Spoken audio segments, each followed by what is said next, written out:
Please join us every week for a new episode of Understanding the Human Condition with Dr. James Flowers. Dr. Flowers and his most admired mentors, respected colleagues, and VIP guests will share valuable insight into underlying health causes, conditions, and issues. These in-depth yet approachable episodes are a great resource for both private individuals and industry professionals. Our esteemed host, Dr. James Flowers, is one of the most recognized and respected names in the field of chronic pain, mental health, and substance use disorders, both nationally and internationally. Dr. Flowers is the founder of J. Flowers Health Institute, located in Houston, Texas. For more information about J. Flowers Health Institute and its concierge services, go to jflowershealth.com or dial 713-783-6655. And be sure to mention this podcast. Welcome to Understanding the Human Condition with your host, Dr. James Flowers.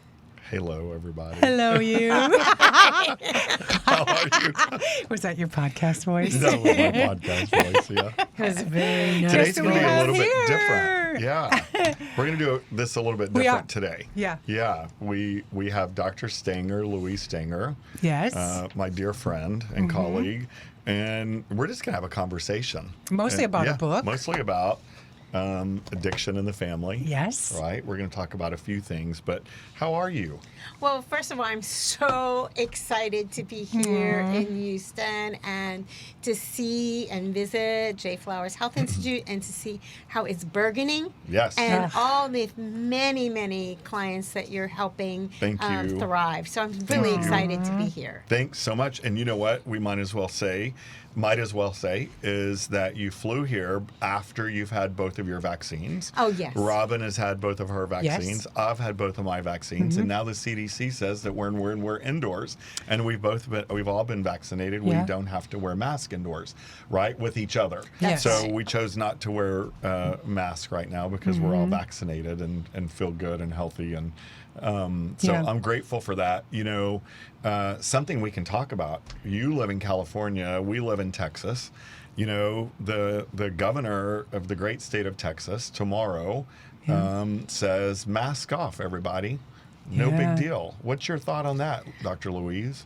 Well, you know, it's a little scary to me, to be honest. We have been so masked and so shut down in California, but that to say no masks it's really sort of a little scary. But at the same time, the good state of California has been very, shall we say, idiosyncratic in terms of how they enforce it. Like, you can go to a Target, you can go to a Walmart, but you can't, all the small businesses that have just so suffered, all the gyms that cannot be open, and all the schools and the little kids that have been Zooming.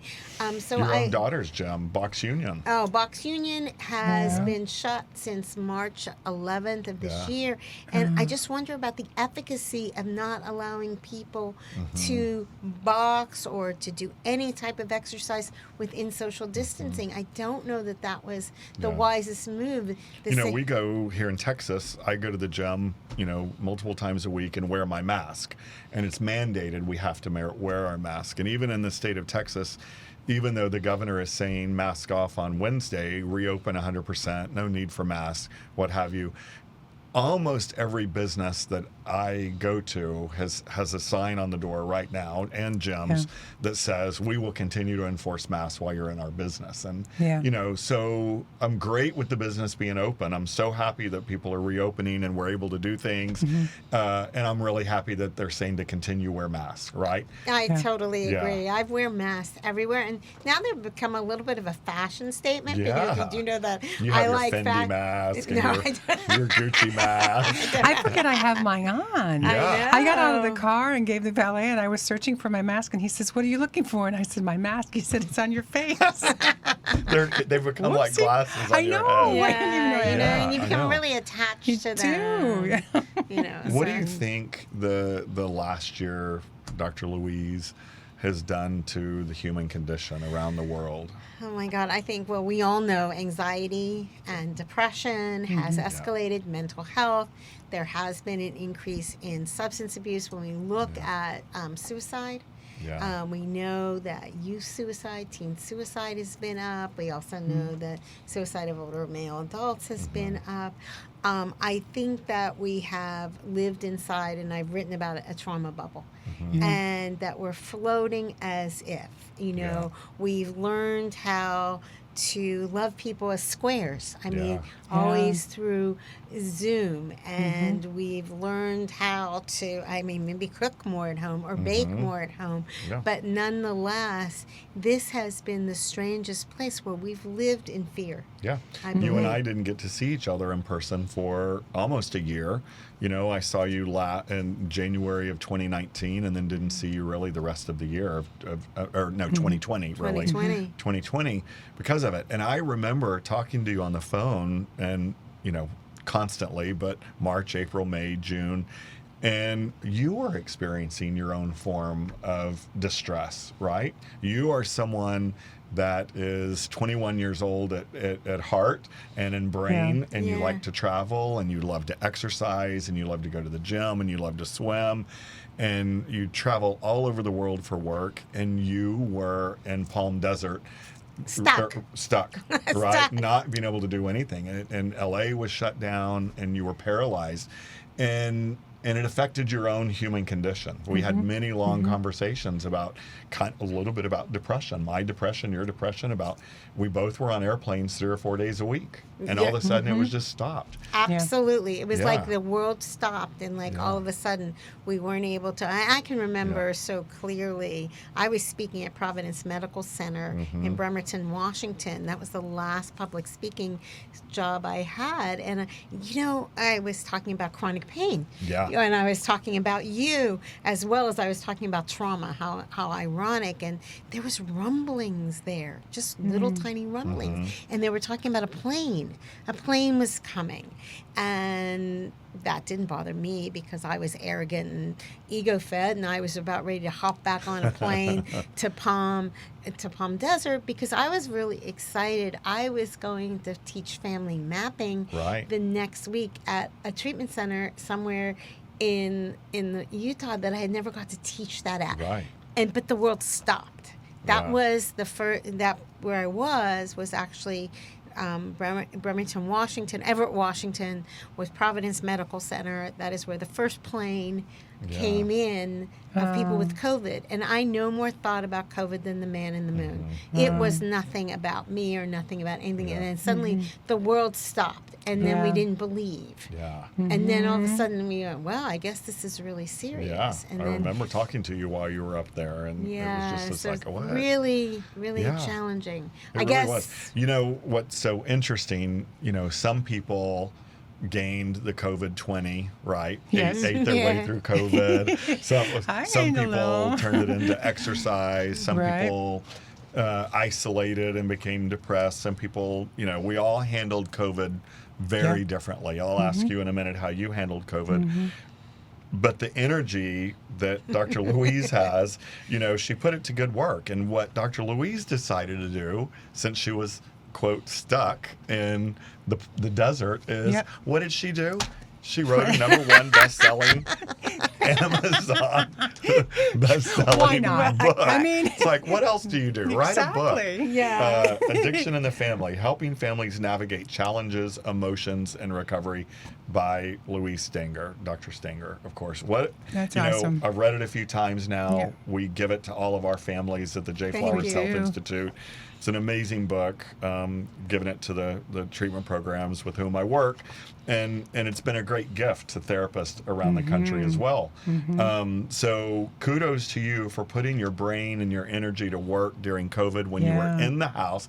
Because I remember, John, talking to your husband last year when all this hit, and you saying we virtually don't leave the house because they were saying don't leave the house, especially when you, pardon me, but live in a town of Palm Springs, right? And it's a retirement community, and you're an older adult, and you were stuck. And what did you do? Became a billionaire writing a book. No, not becoming a billionaire, but I was. Tell us ahead. about. Well, I wanted to read a little bit on the back to give the audience, the folks listening, a little taste of what it's about. Get compassionate guidance that shows you how to navigate the unique challenges faced when a family member is suffering from a substance use disorder. Addiction in the Family helps you better understand what your loved one is going through while also offering realistic advice for approaching their addiction and how it affects your entire family. Drawing on Dr. Louise Stanger's years of experience as an SUD and family trauma specialist, this book allows you to take things at your own pace and concentrate on the areas where you need the most support. Whether it's finding ways to help your loved one, concentrating on your own self-care, or starting the healing and recovering journey, you'll find practical and thoughtful guidance. Oh, thank you. Yeah. So the wild thing about it was I was contacted by a media house to write a book. And I said, oh, I can do that. And they had me submit a writing sample and everything. No more thinking that I'd be writing in COVID than the man in the moon. But I signed the contract, and then COVID hit. And what I love about this book, it's really... it does not promote me or you, or although I had to come to you so many times for guidance with writing, it's really that guidebook that I wish I had had. So when people call me up, their hearts are hurting. When people call Jay Flowers, their hearts are hurting. And they say, what should I do? What should I say? Which is really critical. And where can I go?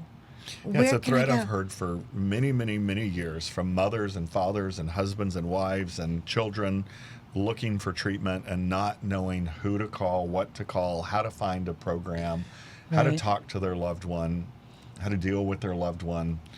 And this book really guides you through that. Yeah, and the other part that I'm really excited about, it gives self-care activities. Because, you know, when we think about loved ones and we think about parents and who are calling you up, or spouses, or someone whose heart is hurting, they're not taking care of themselves. They've had sleepless nights. They haven't slept. They haven't eaten. They haven't read. They haven't journaled. So at the end of every chapter, there is a self-care activity.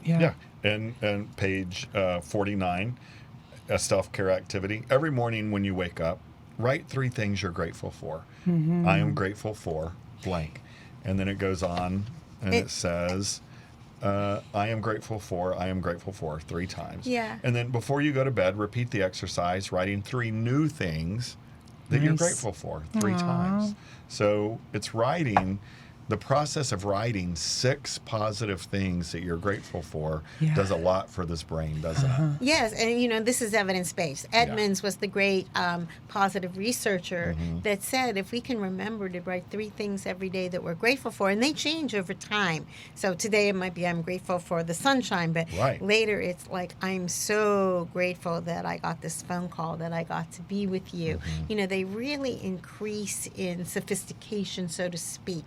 But if you can really do that mindful practice, it really changes your brain chemistry. Absolutely. So it's it's just amazing. Tell us about the process of writing the book. You did it during COVID. Oh my gosh, I did it during COVID. Called me a few times. But it's not your first book. This is it's my third book. But I learned something on this book that I never learned before. And that is you just keep writing. So you don't go back and write chapter 1 or 2. For those people who want to be writers, don't. Just keep on writing. Eventually, you're going to have to go back and edit. But the editors that I worked with, they would not let me go back and write. So chapter 1 and chapter 2 had significant rewrites because by chapter 3, I was putting in a lot more. I said, no, I want to put a lot of case studies in and everything. But I just wrote the whole thing, and then I went back, and that was so much easier. And along the way, James was really helpful. Gaetano Vaquero was really helpful, who is another therapist along the way. So, you know, the good thing is it always takes a village. Yes, it was my pen. Yes, it is my voice. But along the way, I had to call, I had to do a lot of research, and I had to reach out to other experts to help me navigate that. And amazingly enough, it was done in June. They put it together and it came out in November. And I feel really blessed because several times it has been number 1, which means that it is resonating with people. And that's all it's meant to do. If it can help somebody navigate their way, or it can teach a staff admission staff or clinical staff. What a gift. Right. Absolutely. Yeah. I agree. And, I think it's very timely. The other thing about reading this book is it certainly deals with recovery, right? Yes. Absolutely deals with addiction. But it can also apply to mental health across the board, right? Absolutely. Like, I could have appealed to chronic pain or mental health. The editors wanted it just to say addiction in the family, but I'm very clear that when we're talking about mental health, some of the same tenets, the same ways you language or talk to someone is exactly the same. Right. So I guess my next question is have you sent a copy to Montecito and have you sent one to Buckingham Palace? Wow.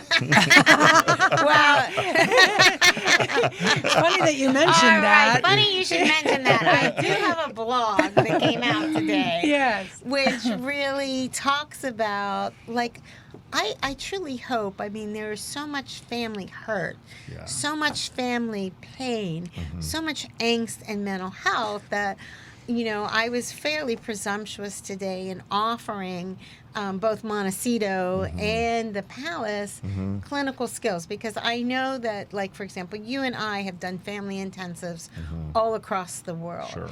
And, once you air publicly your hurt, your pain, your trauma, there has to be a way in which you as an individual family unit, you as a collective family unit have to heal. And so I've thought about how many families we have worked with all over the world. Sure. And I wanted to offer them the same thing, because just to say those things without getting professional help, Right. I think is a misnomer. I agree. Absolutely. So what we're talking about clearly is the Oprah Winfrey show on Sunday evening with Harry and Meghan. Yes. Yeah. Right? Robin, did you see that? I did. Yeah. What was your non-clinical hat? What was your impression? My non-clinical hat. Yeah. Well, I was just surprised at the comment that they made about the color of the baby's skin, and that one was a shocker, right? Hurtful. Yeah, But hurtful. that. Did you see Oprah's face when she heard that? It was just. Yeah. But I felt really bad for him. I really did, and especially Harry. Yeah. It was interesting watching his body language and, I know. and did you see his cheeks were just, as his segment progressed, it started here and it just continued to go all the way up, redder and redder and redder and redder for the next, she and I were watching it together. And it was amazing watching the flushing go through his face during his segment. I really felt for him. And obviously felt for her. Sure. But it was so interesting just seeing his white skin turn bright red in that segment. And it was good. It was a good show. And it was interesting seeing her lean over and shush him a few times. Yeah, and I was concerned about that, because he might have had a different perspective. We don't know. I think the truth is always somewhere in the middle, and so it's not always this way or that way, and that's why I wrote the blog I did, because I see families in pain. And when families call me, their hearts are hurting. This book was written based on the premise of mental health and substance use or trauma, that people's health, how hearts are hurting. My own life, I've experienced that. James has experienced that. And then what do we do after we've able to make this startling revelation? How do we heal? Because the healing is not going to take place in front of millions and millions of viewers. It just doesn't. Right. No. That just makes for big news headlines. And that's what it does. And so there has to be this interior place where they can begin to heal, and offering them, the professionalism of a J. Flowers Institute or myself or someone else that's really, really skilled in navigating with high wealth, with celebrities, with those kinds of things is really in order for all of them. I noticed you said something earlier that maybe some in the audience don't know what you were referring to, but you referred to family mapping.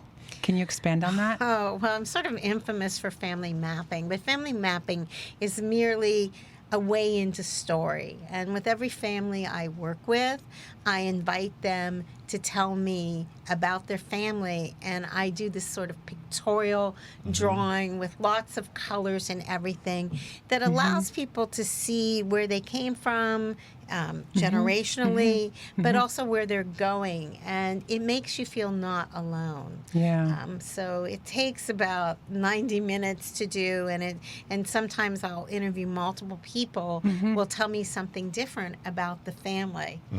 So it's always amazing looking at family maps and the maps that I've seen you do with families that in which we work together. It creates this image of this family, and to see the family actually see this map, right? Yeah. On the wall or on the board. That's right. And they're all just going, oh my goodness, I didn't realize this myself, right? The trauma, the multi-generational trauma, the deaths, right? The divorces, Right. the anger, the frustration, the adoptions, It's just and the mood, that. and families also feel the almost resiliency cursed. too. Yeah. It's also like, look, with all of this, look at all the things that you Absolutely. have been able to accomplish, because we really are strength based. So let's capitalize on what are those strengths and how can we build those strengths. But it's so colorful. If I had one with me, it would take up that whole wall. But they're very, very powerful, and I love teaching about them. I love doing them, and I love having the ability to have someone help navigate their way. Yeah, So- it's a beautiful process. Yeah. So back to the book. So it was someone else's idea that they asked you to do it, or did you come up with the? No, I was contacted. They said, you're a good writer. We want You are. to You're a have very a good book writer. written about addiction in the family. Are you game? And Gotcha. so I signed a contract, which is so funny. I don't get residuals from it. I wish I did, because I guess it's hit some huge number of sales. But Nice. the idea was that I really wanted to be of service, and I had no idea whether one person would read it or not. And then it just took on a life of its own, and it's so gratifying because I do get reach outs. I got the other day, I thought I was in heaven. I got this phone call from this lovely person, and they said to me, I have to work with you. Well, I get phone calls that you have to work with. He said, but I just read your book and I have to work with you. And Found you through the book. Right, he found me through the book. Oh. So that was exciting. Awesome. But the other part is it's good for staffs and for teaching and for being able to work with anyone. It highlights so many different resources, because there's a huge resource provider book. I'm an interventionist, but I don't sell myself. I talk about the network of independent interventionists. I talk about the Association of Intervention Professionals. Hopefully, and the thing I like about it the most is families always say, what should I say? How do I talk? Right.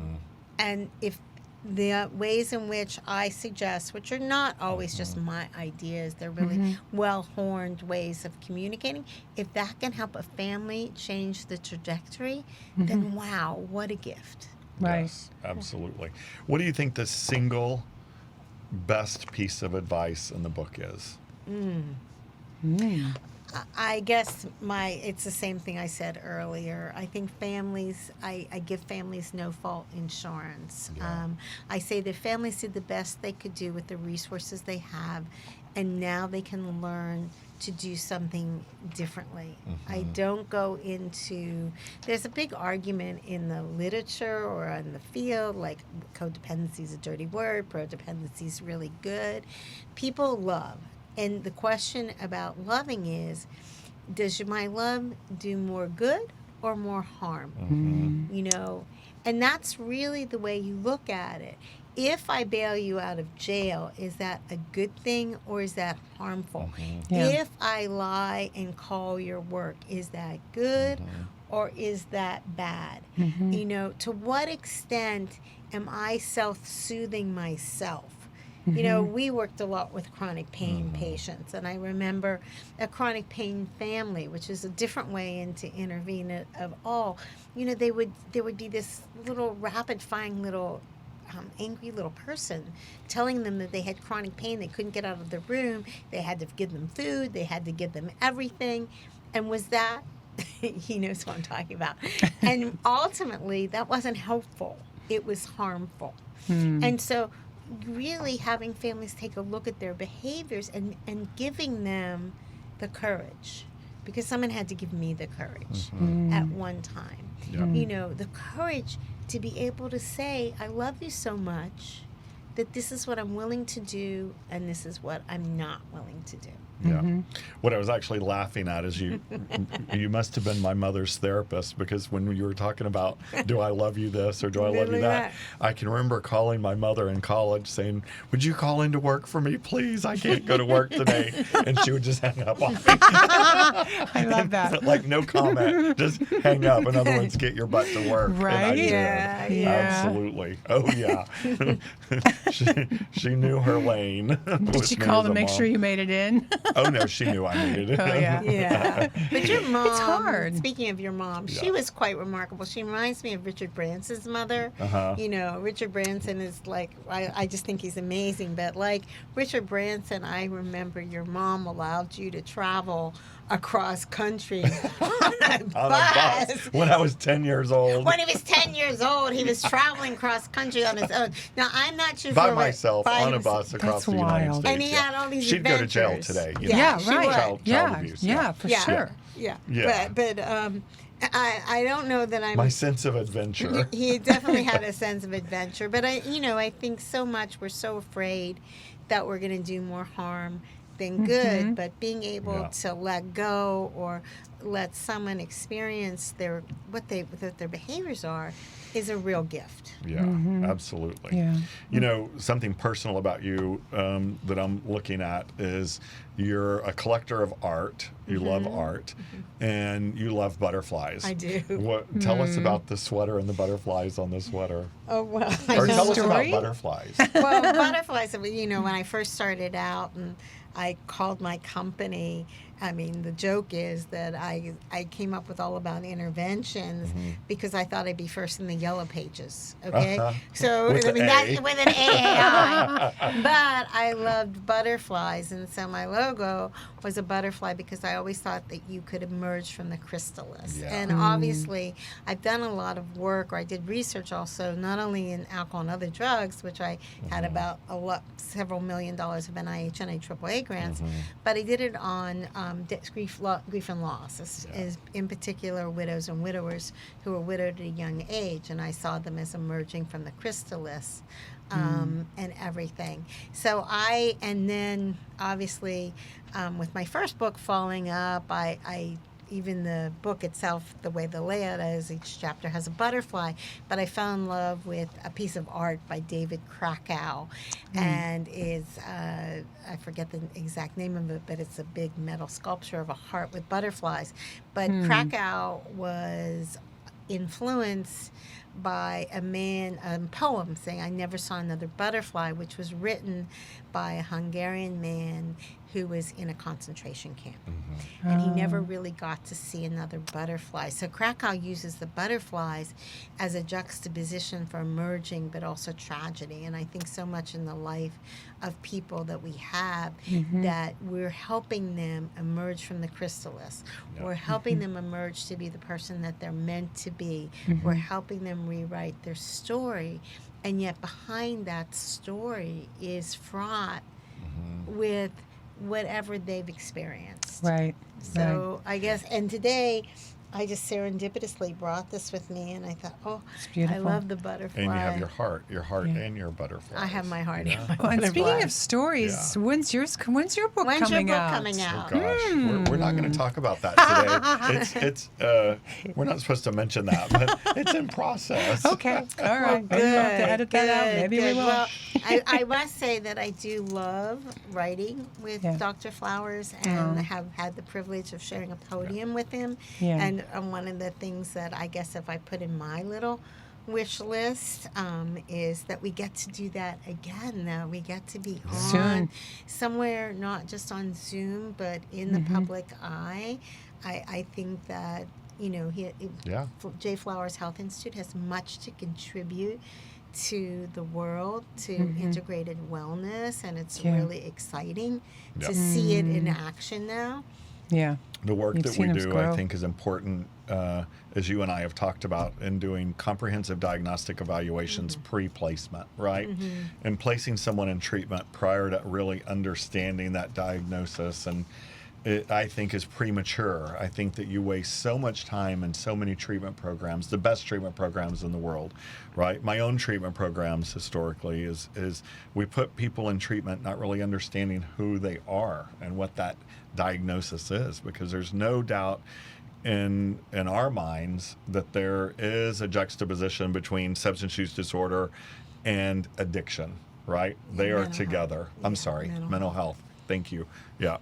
And you can't separate those two. And you've got to look at both of those as well as the rest of a person's life, right? Yes, I Yeah. totally 100% Yeah. agree with that. What's the funnest thing you've done in Houston?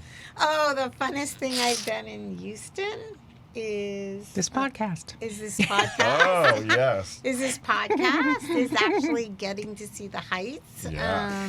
Yeah. And I think it's just being in Houston again, Yeah. because things are so open. Yeah. Just traveling. Yeah. The funnest thing I've done is travel. It's travel. I'm so excited Yep. to travel, but I know someone's going to ask me what my favorite song is, but Yeah. we all know I love country music, Uh-huh. right? I didn't know So, that. oh, Oh, my yes. God, I could die and go to Nashville, and so my favorite song, which is so apropos, is Blake Shelton's "I Can Be Happy Anywhere with You." Yes. And so my family Excuse me. will say that, oh, we know you went to Houston. You just love Dr. Flowers. Like are you, it's like having your brother. And everybody knows that.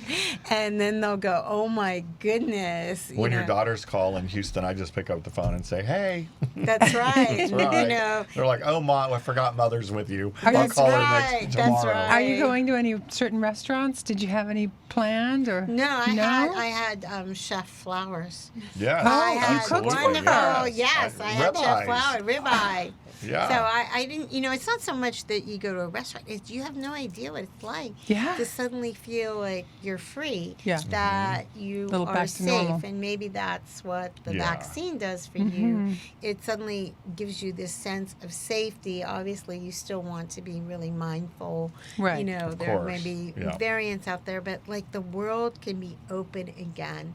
Right. I have a blog post coming out, I think maybe this week, next week. I write so much, but it was really taking a look at the year in review and trying to be optimistic about what's this new world look like that we're living in, because Yeah. certainly It's different. we've had a tough year. Mm-hmm. Absolutely.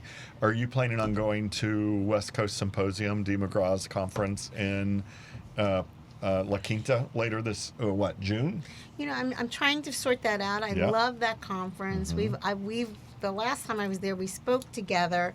I know I have a recording, but I would really like to speak. I really We've both done a recording for Dee, Yeah. and love all of her conferences, and I think we're both deciding, but I certainly hope to be there. Yeah, I certainly hope to be there. Yeah. Obviously, I love the desert, Yeah. Even though I love the desert. The desert is great to visit. La Quinta is wonderful. Yeah. And just to be able to give a hug, Yeah. just to be able to see people and say, how are you? Yeah. Mm-hmm. Yeah. Absolutely. And just to be Not that quiet. human connection again. Yeah. Not that Zoom. I didn't even know what Zoom Zoomed was out. in January of 20. Nobody did. No, Right. no preschooler knew. Yeah. No mother No. knew.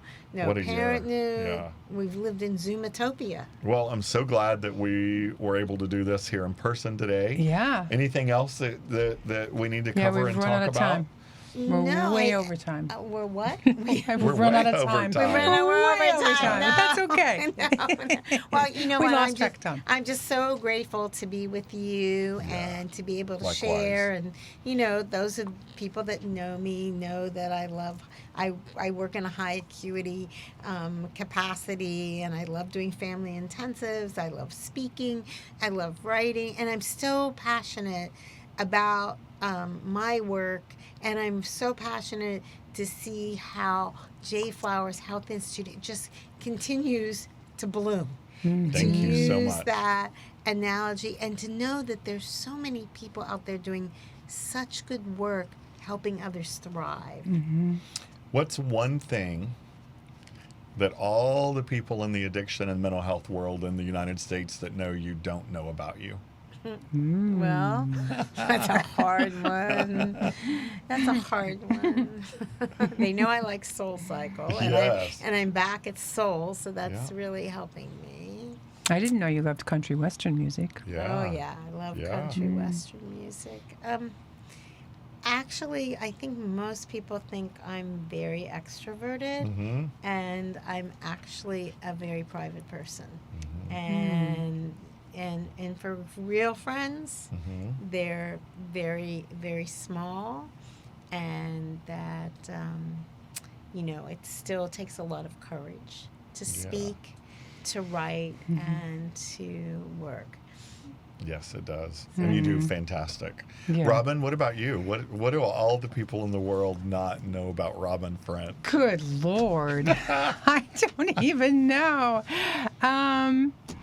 I think they would be surprised to know that I every now and then like to listen to heavy metal. Do you just I turn do. it up and I just do. do it? Crank it in Yeah. the car. I And you love know what it. it does? Because if I'm like, you can't think. Yeah. And sometimes when you just want to turn your brain off, just crank that thing Yeah. up and listen to that nonsense. I don't know. Yeah. That's the first thing that came to mind. I love it. I We're love going to skip that. me. Go to Amazon. No, Yes, you yes, cannot yes. skip. You're you next. cannot skip. Don't ask me unless you plan on Oh it. no! Let's go. Oh no! I think the only thing I could think of is probably most people don't realize I'm a pilot. Oh, that's Well, true. yeah. Yeah. I love to fly airplanes. Yeah. Yeah. We'll stop there. Go right, to well. Amazon I can't wait for him to fly and me buy somewhere. this book, Right. Addiction in the Family by Yes. Louise Stanger. Thank you, Louise. I love Thank you, Louise. Thank you, Dr. Flowers. Thank you, Robin. Thanks, Robin. You're welcome. Bye. We'll see you next week.